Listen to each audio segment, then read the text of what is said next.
หลากหลายข้อมูลข่าวสารจากรัฐจัดเต็มข่าวเด่นในพื้นที่เมืองเหนือเวลาดี 4 โมงแรงในรายการอู้ข่าวเจ้าเหนือต่างสถานีวิทยุแห่งประเทศไทยภาคเหนือตอนบน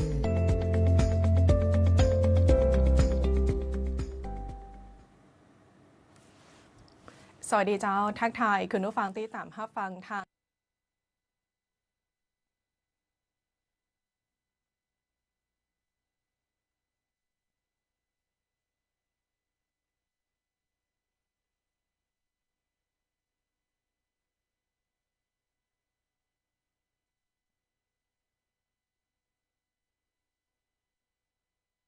วันนี้ก็มีหลากหลายเรื่องราวข่าวสารที่น่าสนใจนำมาฝากคุณผู้ฟังและคุณผู้ชมทุกท่านในพื้นที่ของ8จังหวัดภาคเหนือตอนบนเจ้าในช่วงต่อไปที่เราจะได้มาอู้จากข่าวสารกันก็คืออู้ข่าวเจ้าเหนือในช่วงข่าวสารบ้านเฮาเจียงใหม่ลำปูนลำปางแม่ฮ่องสอนเจ้า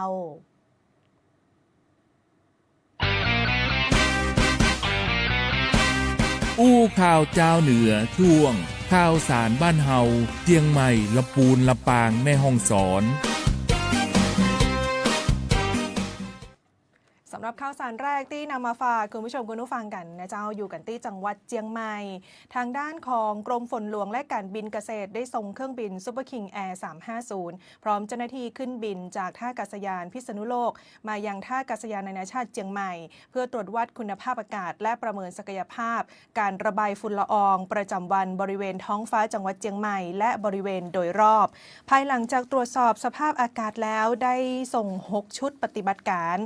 บินดัดแปลสภาพอากาศพื้นที่เจียงใหม่ประกอบด้วยชุดปฏิบัติการการบินที่1โดยเครื่องบิน CN 2221ได้ใช้เทคนิคลดอุณหภูมิชั้นบรรยากาศอุณหภูมิผกผันด้วยการสเปรย์น้ำเพื่อระบายฝุ่นละอองใช้จำนวนประมาณ2ปันลิตรในการเจ้าตีความสูง3ปันฟุตบริเวณอำเภอดอยสะเก็ดอำเภอแม่ออนจังหวัดเชียงใหม่ชุดปฏิบัติการการบินที่2โดยเครื่องบิน CASA 1544ใจเทคนิคลดอุณหภูมิชั้นบรรยากาศอุณหภูมิผกผันด้วยการโปรยน้ำแข็งแห้งเพื่อระบายฝุ่นละอองตีความสูง6ปัน600 ฟุตบริเวณอำเภอหางดงจังหวัดเชียงใหม่ชุดปฏิบัติการบินที่3โดยเครื่องบิน CASA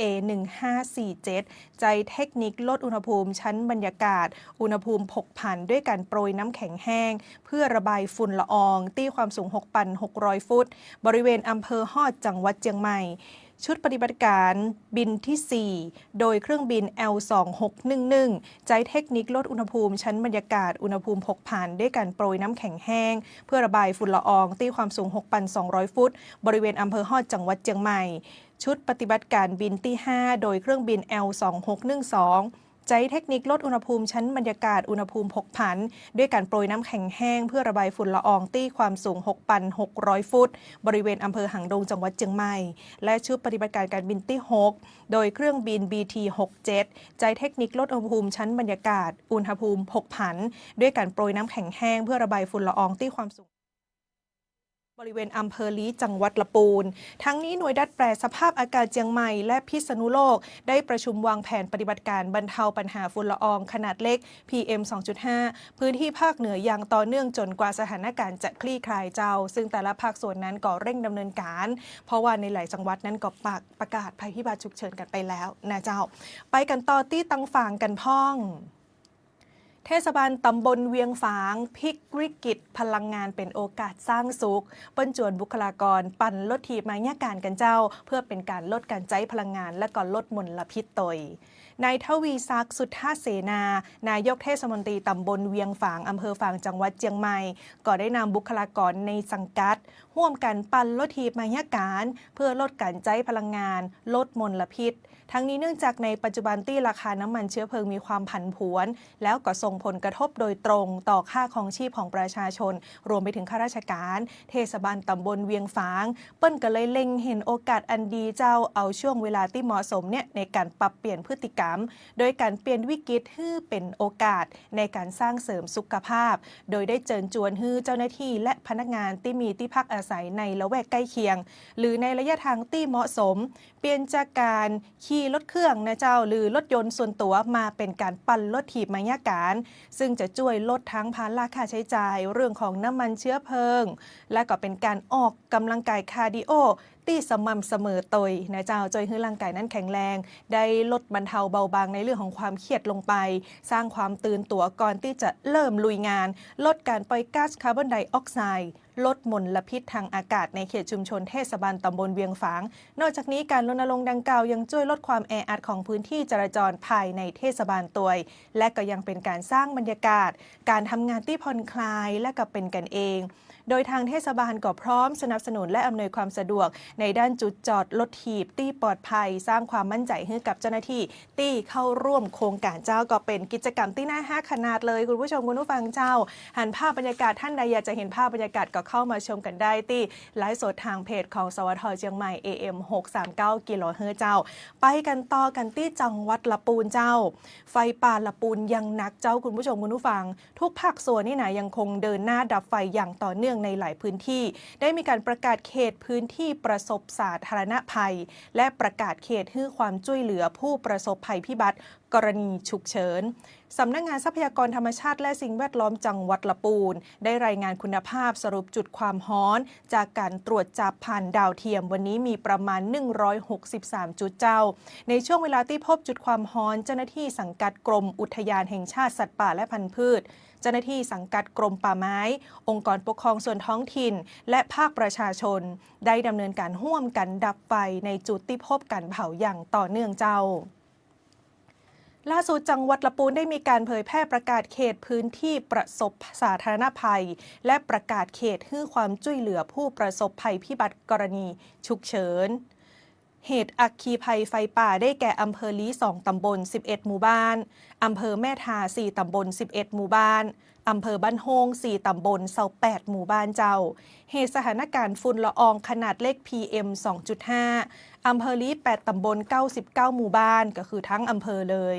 สำหรับการประกาศให้พื้นที่ดังกล่าวทั้งหมดเป็นเขตในการช่วยเหลือผู้ประสบภัยพิบัติกรณีฉุกเฉินเพื่อให้ส่วนราชการหรือหน่วยงานที่เกี่ยวข้องดำเนินการช่วยเหลือผู้ประสบภัยพิบัติตามหลักเกณฑ์และวิธีการที่กระทรวงการคลังเปิ้นกำหนดนับไปบ่เกิน3เดือนเจ้านับแต่วันที่เกิดภัยนอกจากนี้โดยที่ผ่านมาจังหวัดลำพูนได้มีการประกาศปิดป่าสงวนในพื้นที่ลำพูนตั้งแต่10มีนาคมถึง31พฤษภาคม2569เพื่อเป็นการป้องกันไฟป่าและหมอกควันและเป็นการรักษาทรัพยากรธรรมชาติท่านใดที่ฝ่าฝืนมีโทษจำคุกตั้งแต่1ปีถึง10ปีเจ้าและก็ปรับตั้งแต่ 20,000 ไปจนถึง 200,000 ประกาศนี้ครอบคลุมพื้นที่ป่าสงวนทั้ง8อำเภอตวย ทั้งนี้ทางจังหวัดได้มีการเน้นย้ำเจ้าหน้าที่บังคับใช้กฎหมายตามประกาศห้ามเผาในพื้นที่โล่งทุกชนิดตั้งแต่วันที่ 1 กุมภาพันธ์ถึง 3 พฤษภาคมพบเห็นการเผาในที่โล่งในพื้นที่จังหวัดละปูนแจ้งสายด่วน191ตลอด24ชั่วโมงหรือแพลตฟอร์มแจ้งปัญหาการติดตามแก้ไขปัญหาเมืองชุมชนทัฟฟี่ฟองดูหรือว่า Facebook Fanpage ศูนย์ดำรงธรรมจังหวัดละปูนเจ้าก็เป็นแห่งหนึ่งพื้นที่ที่เฮาก็ยังคงเห็นการขับเคลื่อนในเรื่องของการแก้ไขปัญหาเรื่องของไฟป่าและก็หมอกควัน PM 2.5 นักแต่เจ้าซ้ำเป็นหอยต่อของจังหวัดเชียงใหม่ตยนะเจ้าไปกันที่กิจกรรมการท่องเที่ยวของจังหวัดลำปางกันพ่องช่วงนี้จังหวัดลำปางเปิ้นจัดงานม่วนงานกันนะเจ้าเปิดงานลำปางเซรามิกแฟร์เตื้อตี้38ยกทัพสินค้าเซรามิกและของดีเมืองลำปางกว่า150ล้านจัดแสดงจำหน่ายณศูนย์ประชุมและแสดงสินค้าอุตสาหกรรมภาคเหนืออำเภอกอคาจังหวัดลำปางเจ้าโดยนายกฤษณพินิจรองผู้ว่าราชการจังหวัดลำปางเป็นประธานในพิธีเปิดงานลำปางเซรามิกแฟร์เตื้อตี้38โดยมีหัวหน้าส่วนราชการสื่อมวลชนประชาชนร่วมพิธีณบริเวณศูนย์ประชุมและแสดงสินค้าอุตสาหกรรมภาคเหนืออำเภอกอคาจังหวัดลำปางเจ้านางกนกรัตน์ยุติรัตน์พาณิชย์จังหวัดลำปางเปิดเผยว่าจังหวัดลำปางโดยสำนักงานพาณิชย์จังหวัดลำปางได้ดำเนินการจัดงานลำปางเซรามิกแฟร์เตื้อตี้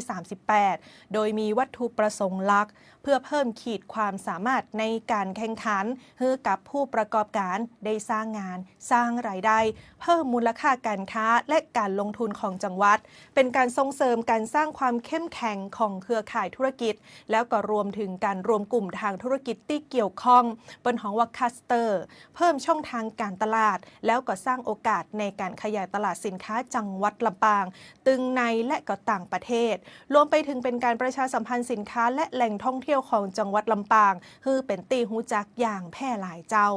งานลำปางเซรามิกแฟร์เตื้อตี้38จัดขึ้นระหว่างวันที่ 2-11 เมษายน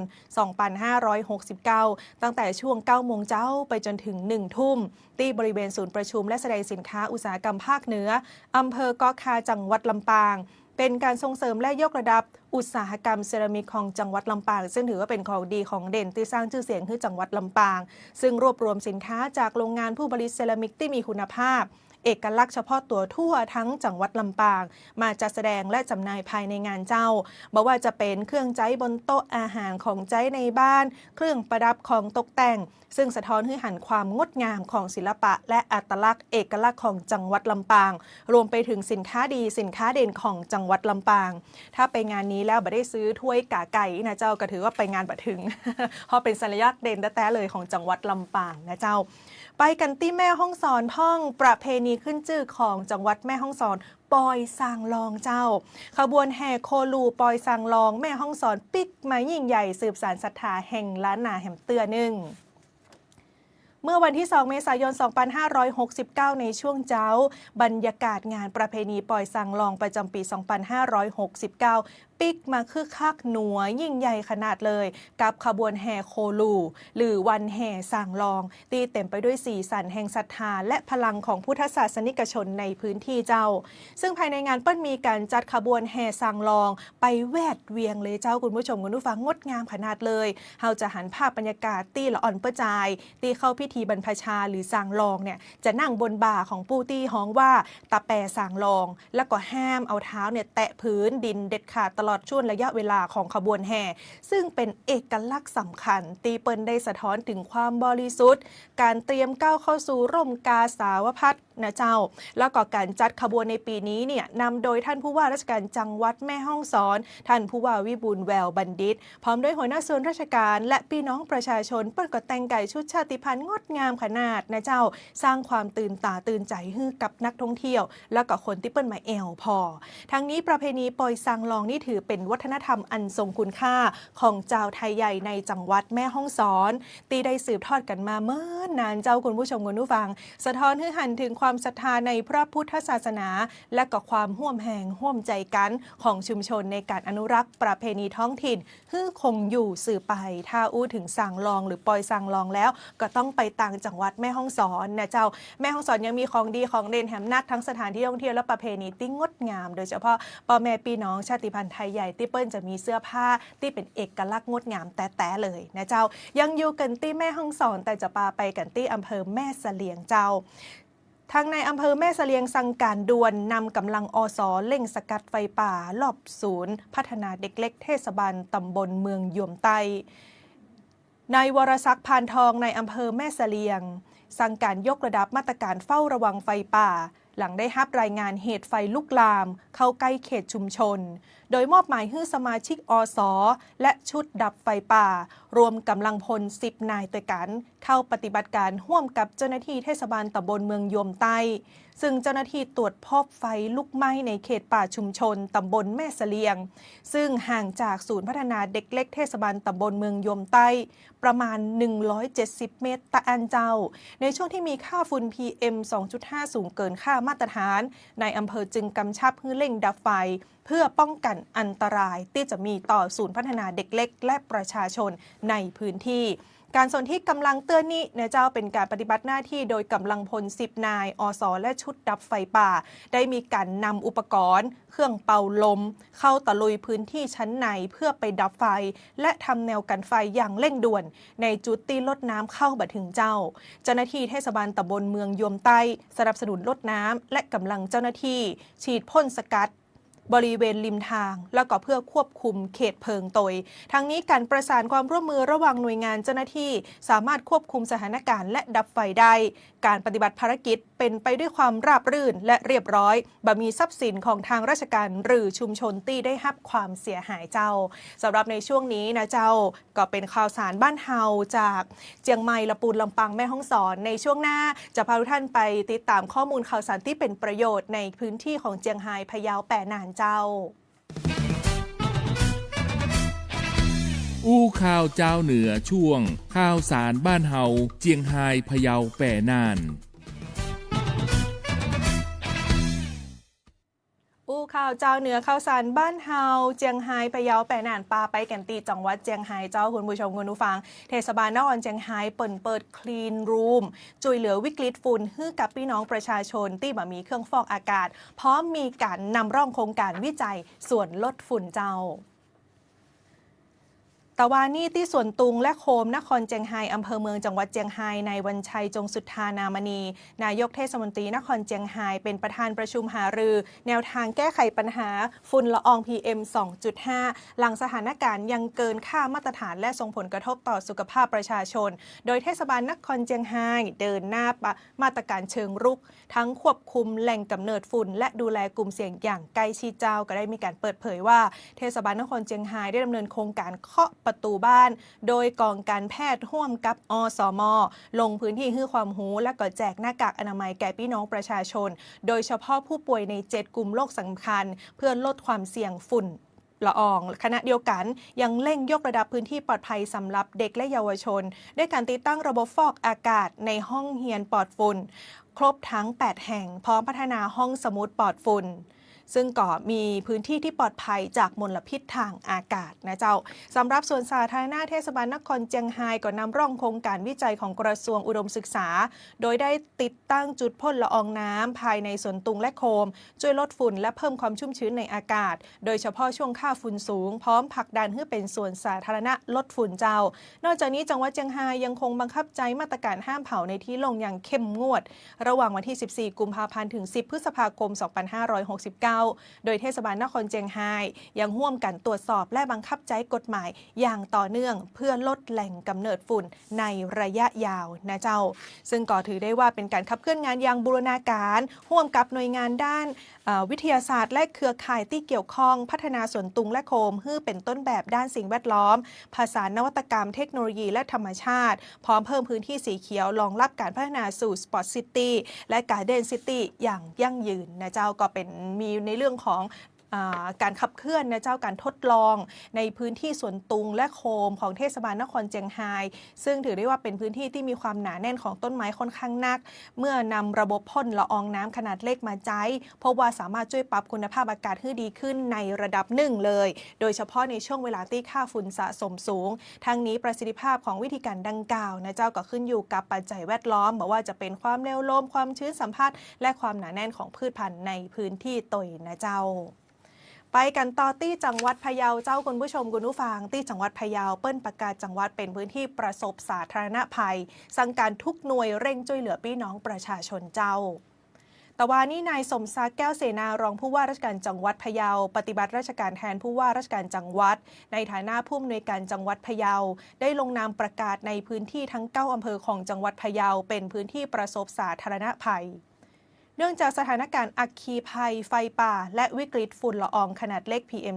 2.5 ที่ยังคงทวีความรุนแรงมาตั้งแต่วันที่ 28 มีนาคมที่ผ่านมาส่งผลกระทบโดยตรงต่อสุขภาพและทรัพย์สินของพี่น้องประชาชนในวงกว้างโดยพื้นที่ประสบภัยครอบคลุมทั้ง 9 อำเภอได้แก่อำเภอเมืองพะเยาอำเภอจุนอำเภอเชียงคำอำเภอเชียงม่วนอำเภอดอกคำใต้อำเภอปงอำเภอแม่ใจอำเภอภูซางและอำเภอภูกามยาวโดยเฉพาะที่อำเภอปงเป็นพื้นที่ที่ได้รับผลกระทบรุนแรงสุดมีรายงานความเสียหายครอบคลุมหลายตำบลทั้งตำบลปงออยขุนควรงิมนาปังและตำบลผาจางน้อยโดยสถานการณ์ยังคงส่งผลกระทบต่อสุขภาพและความเป็นอยู่ของพี่น้องประชาชนเจ้าจากการประกาศในเตื้อนี้กองอำนวยการป้องกันและบรรเทาสาธารณภัยจังหวัดพะเยาได้สั่งการให้ส่วนราชการองค์กรปกครองส่วนท้องถิ่นและภาคเอกชนบูรณาการการทำงานร่วมกันตามแผนป้องกันและบรรเทาสาธารณภัยแห่งชาติพศ 2564-2570 เพื่อเร่งช่วยเหลือพี่น้องประชาชนผู้ประสบภัยและก็เร่งดับไฟเพื่อลดกลุ่มควันให้เร็วที่สุดตามระเบียบของทางราชการเจ้าจังหวัดพะเยาจึงขอให้พี่น้องประชาชนติดตามข้อมูลข่าวสารอย่างใกล้ชิดและดูแลสุขภาพหลีกเลี่ยงกิจกรรมในที่โล่งแจ้งในช่วงนี้จนกว่าสถานการณ์จะปิกเข้าสู่ภาวะปกติเจ้าจริงๆแล้วก็ทุกจังหวัดเลยในพื้นที่ภาคเหนือเฮาและสถานการณ์ของแต่ละจังหวัดที่ประสบเหตุในเรื่องของภัยพิบัติที่เกี่ยวกับฝุ่นควันไฟป่าอีนาเจ้าแล้วก็รวมไปถึง PM 2.5 ที่มีค่าสูงขนาดเลยก่อหลีกเลี่ยงกิจกรรมกลางแจ้งไว้ในทุกๆพื้นที่ถ้ามันหลีกเลี่ยงมาได้แต่ก็ต้องป้องกันอย่างดีที่สุดเจ้าไปกันต่อที่จังหวัดแพร่เจ้าคุณผู้ชมคุณผู้ฟังรองผู้ว่าราชการจังหวัดแพร่เปิ้ลลงพื้นที่ตรวจสถานีบริการน้ำมันย้ำปริมาณเพียงพอขอให้พี่น้องประชาชนปะตื่นตระหนกเนเจ้านายชัยศิษย์ชัยสำริดธิผลรองผู้ว่าราชการจังหวัดแพร่พร้อมด้วยพันเอกจิตเทพตรีวิมล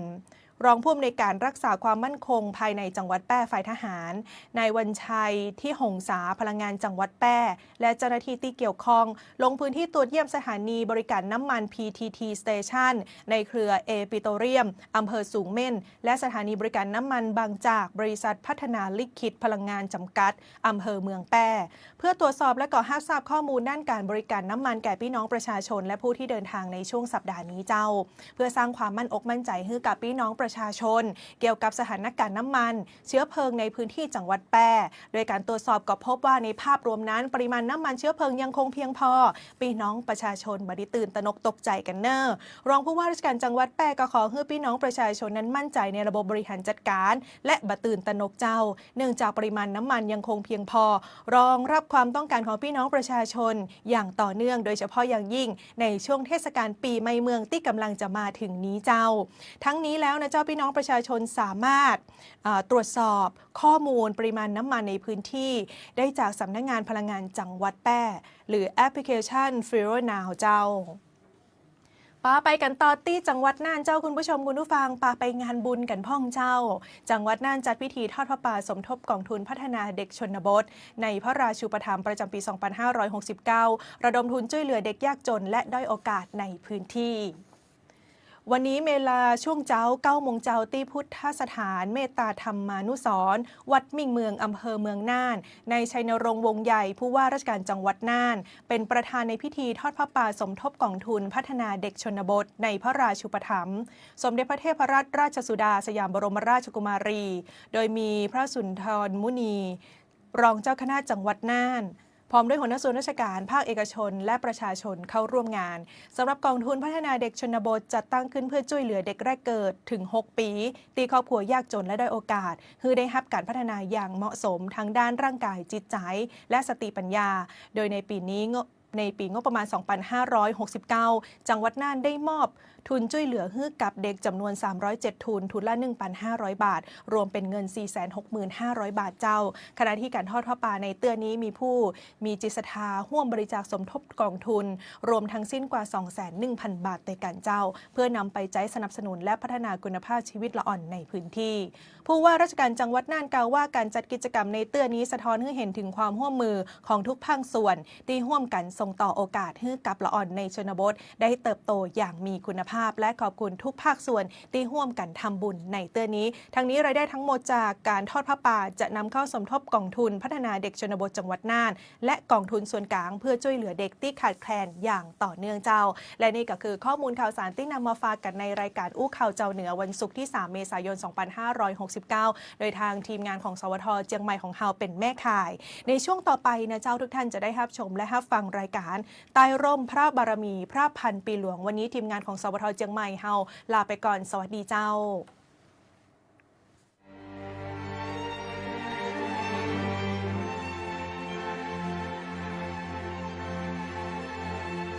สถานีวิทยุกระจายเสียงแห่งประเทศไทย 70 สถานีทั่วทุกภูมิภาค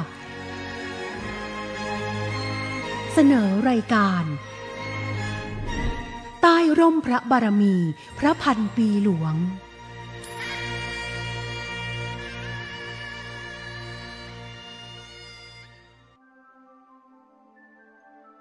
สวัสดีค่ะขอต้อนรับท่านผู้ชมท่านผู้ฟังนะคะเข้าสู่ช่วงของรายการใต้ร่มพระบารมีพระพันปีหลวงซึ่งเป็นรายการที่จัดทำขึ้นเพื่อน้อมรำลึกในพระมหากรุณาธิคุณเป็นล้นพ้นอันหาที่สุดมิได้ของสมเด็จพระนางเจ้าสิริกิติ์พระบรมราชินีนาถพระบรมราชชนนีพันปีหลวงออกอากาศทางสถานีวิทยุกระจายเสียงแห่งประเทศไทย70 สถานีทั่วประเทศของกรมประชาสัมพันธ์วันนี้พบกับดิฉันโสภา ชาญวิชัยนักสื่อสารมวลชนชำนาญการค่ะและดิฉันณนิดาอินทสุวรรณนักสื่อสารมวลชนปฏิบัติการจากสถานีวิทยุกระจายเสียงแห่งประเทศไทยจังหวัดตากเป็นผู้ดำเนินรายการค่ะค่ะท่านผู้ฟังท่านผู้ชมคะกล่าวได้ว่าทุกวันนี้ในทุกพื้นที่ของพื้นแผ่นดินไทยพระบาทสมเด็จพระบรมชนกาธิเบศรมหาภูมิพลอดุลยเดชมหาราชบรมนาถบพิตรเสด็จพระราชดำเนินพร้อมด้วยสมเด็จพระนางเจ้าสิริกิติ์พระบรมราชินีนาถพระบรมราชชนนีพันปีหลวงไปในทุกท้องที่แม้ว่าบางพื้นที่จะเป็นท้องถิ่นทุรกันดารห่างไกลสักเพียงไหนก็ตามนะคะก็ไม่ได้เป็นอุปสรรคกับทั้งสองพระองค์ค่ะโดยเฉพาะในพื้นที่ของจังหวัดตากที่นอกเหนือจากการเสด็จพระราชดำเนินในพื้นที่4ครั้งเมื่อคราวทอดพระเนตรงานก่อสร้างทรงประกอบพิธีวางศิลาฤกษ์และทรงประกอบพิธีเปิดเขื่อนภูมิพลที่อำเภอสามเงาแล้วสมเด็จพระนางเจ้าสิริกิติ์พระบรมราชินีนาถพระบรมราชชนนีพันปีหลวงได้เสด็จพระราชดำเนินเยี่ยมราษฎรในพื้นที่ณบ้านห้วยน้ำเย็นอำเภอพบพระจังหวัดตากเมื่อวันที่ 2 เมษายน ปีพุทธศักราช 2539 ค่ะการเสด็จพระราชดำเนินนั้นก็เป็นส่วนหนึ่งของการติดตามงานโครงการศิลปาชีพในพื้นที่คีรีราษฎร์ซึ่งเป็นศูนย์รวมสมาชิกทอผ้าและปักผ้าชาวเขาซึ่งทางรายการขอนำเสนอให้ท่านผู้ชมท่านผู้ฟังติดตามกันกับช่วงภาพเก่าเล่าเรื่องค่ะ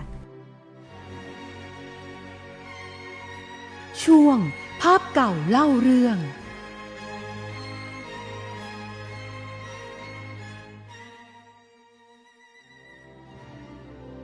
โดยทรงมุ่งเน้น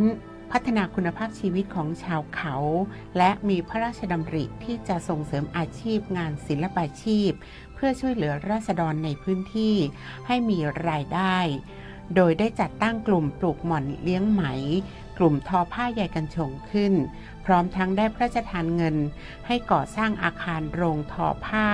บ้านรวมไทยพัฒนาที่ 7เพื่อให้ราษฎรนั้นได้พัฒนาทักษะและให้หน่วยงานได้เข้ามาส่งเสริมให้กับสมาชิกในโครงการโดยพระองค์นั้นได้เสด็จพระราชดำเนินเยี่ยมราษฎรและทรงติดตามงานในพื้นที่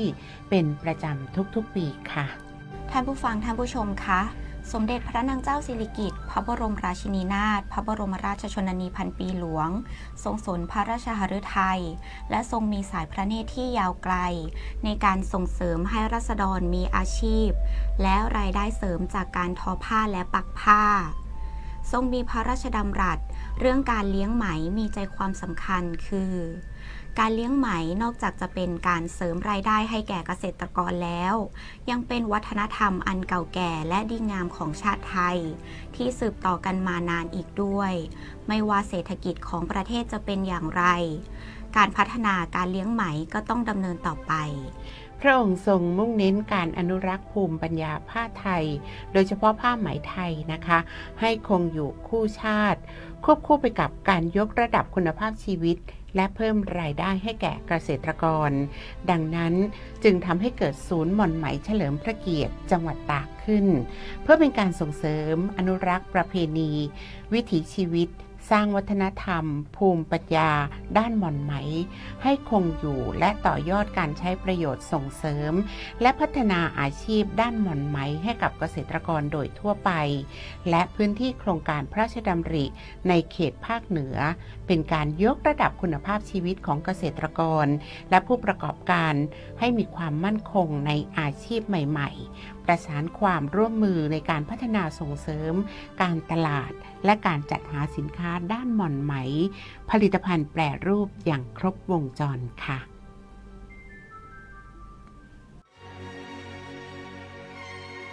ช่วงตามรอยพระเมตตา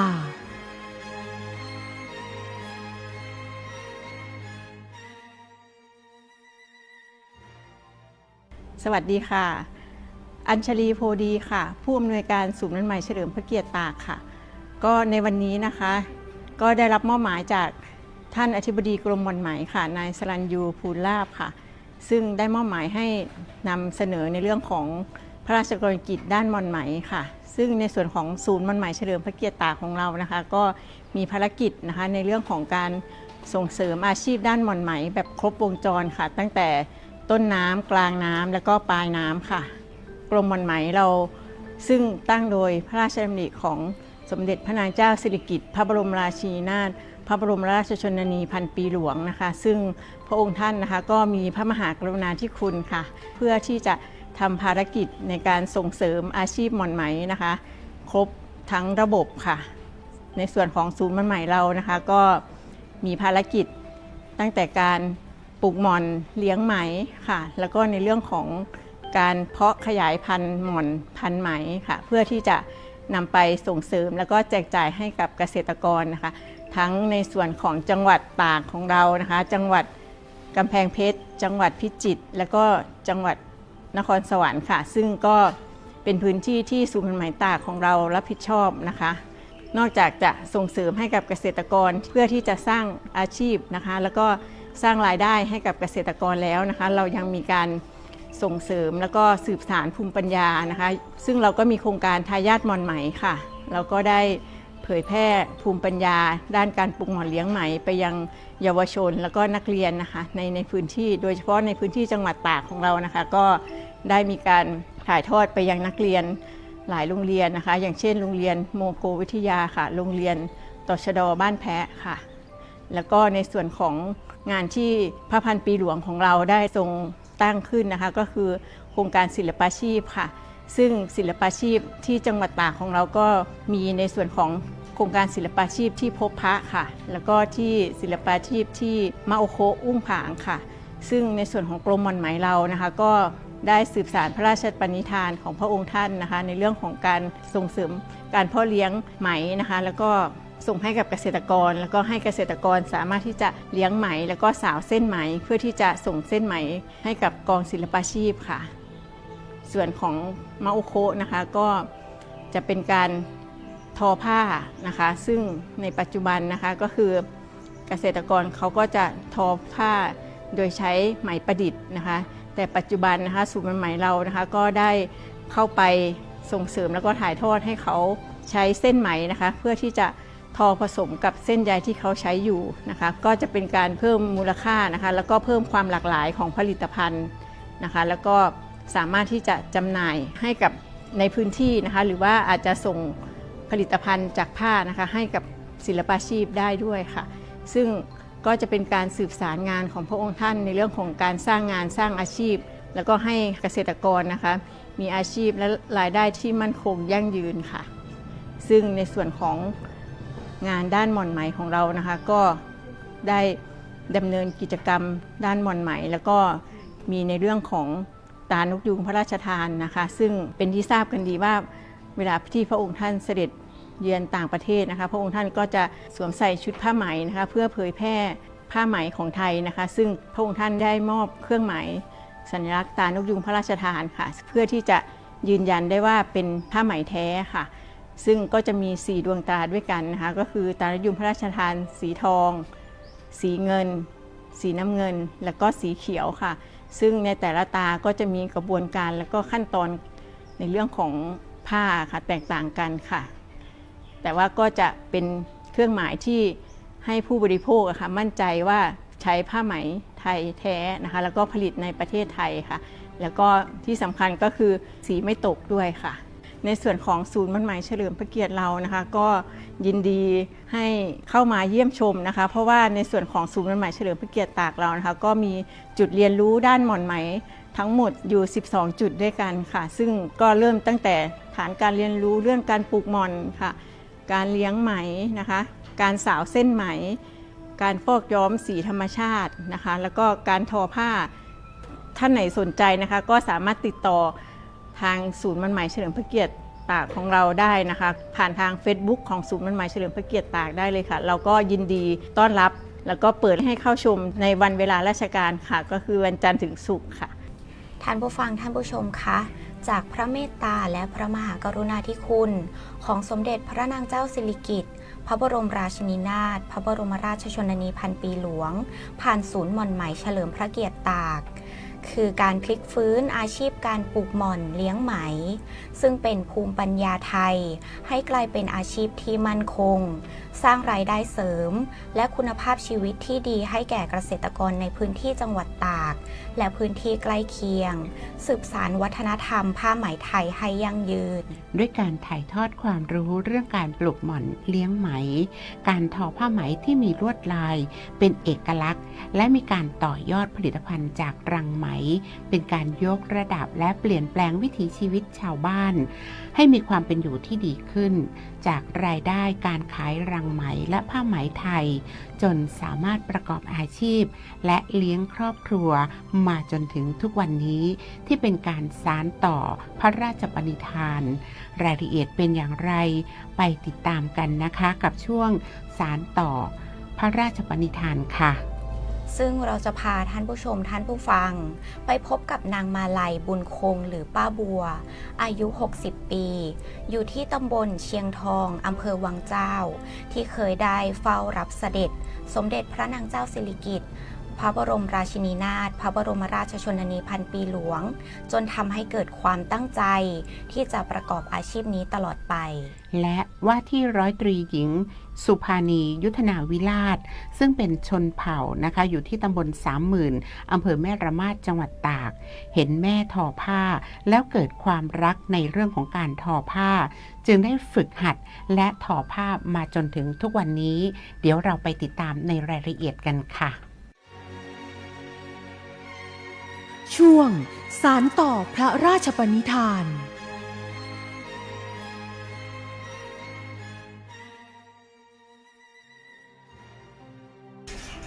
ทำงานนี่มาก็35ปีแล้วค่ะเคยไปรับเสด็จอยู่เคยรับไปทำมันเนี่ยไปนั่งทำดอกไม้รังไหมปีนั้นป้าบัวอายุประมาณ27มันดีใจอ่ะดีใจแบบว่าบอกประทูกันคือตอนเด็กเราจะเห็นแม่ทออยู่แล้วใช่ไหมคะก็เลยสนใจที่อยากจะทอบ้างอยากจะลองแต่ว่าแต่ก่อนก็ไม่ได้ทำแบบเป็นไหมมันจะเป็นแบบเส้นเขาเรียกว่าไหมประดิษฐ์ค่ะใช่ค่ะแต่ว่าไหมขึ้นได้มาทำที่นี่มาทำงานแล้วก็ได้มาทอสมมติเราอยากได้แบบเสื้อมีลายแบบไหนเราสามารถออกแบบเองได้แบบนี้ใช่ก็เลยอยากทำเป็นมันสามารถทำได้หลายแบบเช่นกระเป๋าเสื้อผ้าถุงอะไรแบบนี้ใช่ ในส่วนของศูนย์หม่อนไหมเฉลิมพระเกียรติตากได้น้อมสำนึกในพระมหากรุณาธิคุณอันหาที่สุดมิได้ของสมเด็จพระนางเจ้าสิริกิติ์พระบรมราชินีนาถพระบรมราชชนนีพันปีหลวงด้วยการจัดกิจกรรมร้อยมะลิด้วยรังไหมถวายไทยราชชนนีพระมารดาแห่งไหมไทยจึงเชิญชวนประชาชนประดิษฐ์ดอกมะลิจากรังไหมรายละเอียดจะเป็นอย่างไรไปติดตามกันค่ะค่ะในส่วนของกรมหม่อนไหมเรานะคะก็ด้วยสำนึกในพระมหากรุณาธิคุณนะคะที่สมเด็จพระบรมราชินีนาถพระบรมราชชนนีพันปีหลวงนะคะที่ทรงมีต่อวงการหม่อนไหมนะคะแล้วก็พระองค์ท่านทรงก่อตั้งกรมหม่อนไหมนะคะแล้วก็ส่งเสริมอาชีพให้กับราษฎรนะคะทรงได้พระสมณายามนะคะพระมารดาแห่งไหมไทยนะคะซึ่งกรมหม่อนไหมของเราซึ่งนำโดยท่านสรัญยูภูลลาภค่ะอธิบดีกรมหม่อนไหมของเรานะคะก็ได้มีในเรื่องของการจัดกิจกรรมนะคะเพื่อน้อมรำลึกถึงพระมหากรุณาธิคุณนะคะซึ่งก็จะมีทั้งในเรื่องของการจัดทำหนังสือนะคะเฉลิมพระเกียรตินะคะแล้วก็ในเรื่องของการจัดทำกิจกรรมนะคะร้อยมะลิด้วยรังไหมถวายไทยราชชนนีพระมารดาแห่งไหมไทยค่ะซึ่งก็จะเป็นการจัดทำนะคะดอกมะลิจากรังไหมนะคะซึ่งก็จะเชิญชวนทั้งข้าราชการประชาชนทั่วไปเนี่ยนักเรียนนักศึกษานะคะที่มีความสนใจนะคะหรือแม้กระทั่งผู้ประกอบการหรือสมาชิกศิลปาชีพหรือประชาชนทั่วไปนะคะให้มาร่วมกันประดิษฐ์ดอกไม้จากรังไหมนะคะซึ่งก็จะเป็นสัญลักษณ์แห่งสายใยพระเมตตาอันทรงคุณค่านะคะถักทอร้อยดวงใจเป็นดอกมะลิซึ่งเป็นดอกไม้ประจำวันแม่นะคะซึ่งก็จะสื่อถึงความรักนะคะแล้วก็ความกตัญญูของลูกที่มีต่อแม่พระมารดาแห่งไหมไทยค่ะเพื่อร่วมที่จะแสดงความจงรักภักดีแล้วก็น้อมรำลึกในพระมหากรุณาธิคุณนะคะซึ่งจะนำไปถวายในวันถวายพระเพลิงพระบรมศพค่ะซึ่งกรมหม่อนไหมก็จะดำเนินการในช่วงถัดไปค่ะก็ขอเชิญชวนทุกคนนะคะมาร่วมนะคะร้อยมะลิรังไหมถวายไทยราชชนนีค่ะก็ขอบคุณค่ะมาถึงช่วงสุดท้ายของรายการกันแล้วนะคะสำหรับท่านผู้ฟังท่านผู้ชมที่มีความประสงค์จะขอเป็นเจ้าภาพพระพิธีธรรมสวดพระอภิธรรมพระบรมศพสมเด็จพระนางเจ้าสิริกิติ์พระบรมราชินีนาถพระบรมราชชนนีพันปีหลวงสามารถทำหนังสือเรียนเลขาธิการพระราชวังตามแบบฟอร์มที่กำหนดและนำส่งสำนักพระราชวังได้ดังต่อไปนี้ค่ะส่งหนังสือแจ้งความประสงค์ด้วยตนเองสามารถส่งหนังสือได้ที่แผนกสารบัญกองกลางอาคารสำนักพระราชวังในพระบรมมหาราชวังโทรศัพท์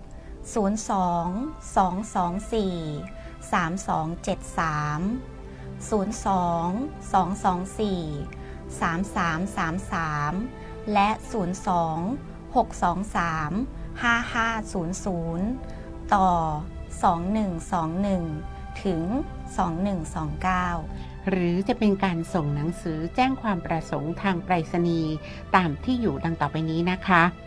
เรียนเลขาธิการพระราชวังสำนักพระราชวังในพระบรมมหาราชวังถนนหน้าพระลานแขวงพระบรมมหาราชวังเขตพระนครกรุงเทพมหานครรหัสไปรษณีย์10200การนี้เมื่อเจ้าภาพได้ส่งหนังสือแจ้งความประสงค์ในการบำเพ็ญกุศลเพื่อถวายเป็นพระราชกุศลแล้วสำนักพระราชวังจะได้มีหนังสือตอบรับพร้อมแจ้งรายละเอียดในการเป็นเจ้าภาพก่อนวันและเวลาที่ท่านเป็นเจ้าภาพล่วงหน้า15วันทำการค่ะและทั้งหมดนี้คือข่าวสารที่นำเสนอให้ท่านผู้ชมท่านผู้ฟังผ่านรายการใต้ร่มพระบารมีพระพันปีหลวงที่สถานีวิทยุกระจายเสียงแห่งประเทศไทยจังหวัดตากผลิตขึ้นภายใต้การอำนวยการผลิตของผู้อำนวยการสำนักงานประชาสัมพันธ์ที่ 4 กรมประชาสัมพันธ์และผู้อำนวยการสถานีวิทยุกระจายเสียงแห่งประเทศไทยจังหวัดตากค่ะดิฉันโสภาชันวิชัยและดิฉันณนิดาอินทสุวรรณต้องขอลาท่านผู้ฟังไว้เพียงเท่านี้สำหรับวันนี้สวัสดีค่ะ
ติดตามรับฟังรายการอู้ข่าวเจ้าเหนือได้ทุกวันจันทร์ถึงวันศุกร์เวลาดี 4 โมงแรงทางสวทลำปาง FM 97 เมกะเฮิรตซ์สวทลำพูน FM 95 เมกะเฮิรตซ์สวทพะเยา FM 95.25 เมกะเฮิรตซ์สวทแป้ FM 91 เมกะเฮิรตซ์สวทน่าน FM 94.75 เมกะเฮิรตซ์สวทเชียงใหม่ FM 98 เมกะเฮิรตซ์และ AM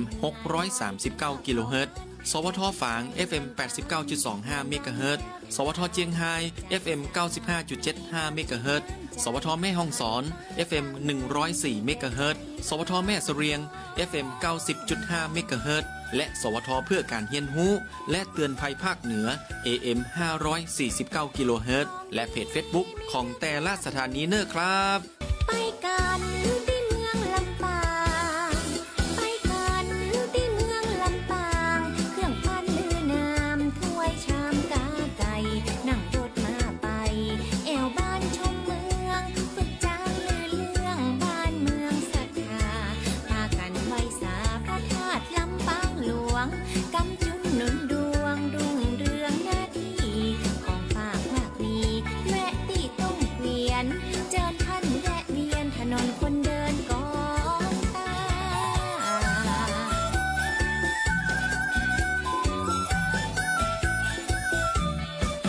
ไปแอวที่เมืองละปู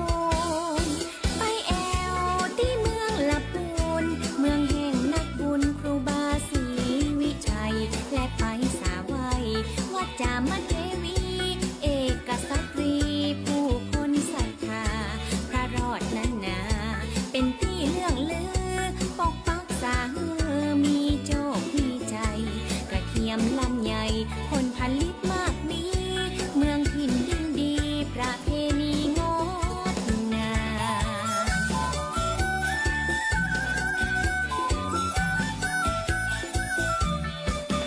ก้าวมาตั้งมดตั้งมวลก้าวมาตั้งมดตั้งมวลเป็นเพียงบางส่วนนำมาบอกเล่าท้องถิ่นบ้านเฮาสัปตะมากมีอู้ถึงของดีมากมีนักแลเจิญจวนพ่อแม่พี่น้องเอาอาหรือท่านได้มาปากันไปแอว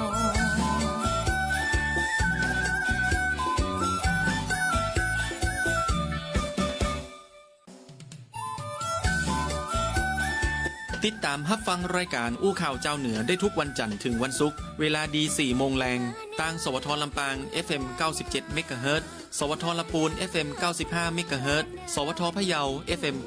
95.25 เมกะเฮิรตซ์สวทแป้ FM 91 เมกะเฮิรตซ์สวทน่าน FM 94.75 เมกะเฮิรตซ์สวทเชียงใหม่ FM 98 เมกะเฮิรตซ์และ AM 639 กิโลเฮิรตซ์สวทฝาง FM 89.25 เมกะเฮิรตซ์สวทเจียงไฮ้ FM 95.75 เมกะเฮิรตซ์สวทแม่ฮ่องสอน FM 104 เมกะเฮิรตซ์สวทแม่เสรียง FM 90.5 เมกะเฮิรตซ์และสวทเพื่อการเรียนรู้และเตือนภัยภาคเหนือ AM 549 กิโลเฮิรตซ์และเพจ Facebook ของแต่ละสถานีเนอร์ครับ ไปกันที่เมืองลำปางไปกันที่เมืองลำปางเครื่องปั้นลือน้ำถ้วยชามกาไก่นั่งรถมาไปแอวบ้านชมเมืองฝึกจางลือเรื่องบ้านเมืองศรัทธาพากันไหว้สาพระธาตุลำปางหลวงกำจุนหนุนดวงรุ่งเรืองหน้าที่ของฝากมากมีแวะตีต้มเกวียนเจิญท่านแวะเวียนถนนคนเดินกองตา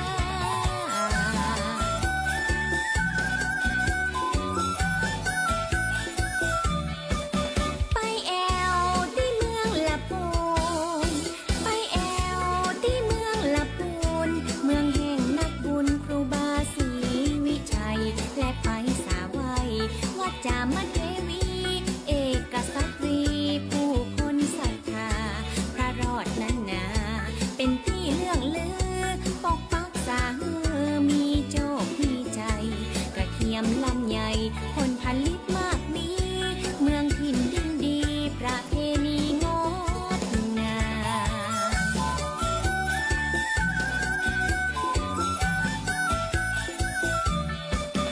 ก้าวมาตั้งมดตั้ง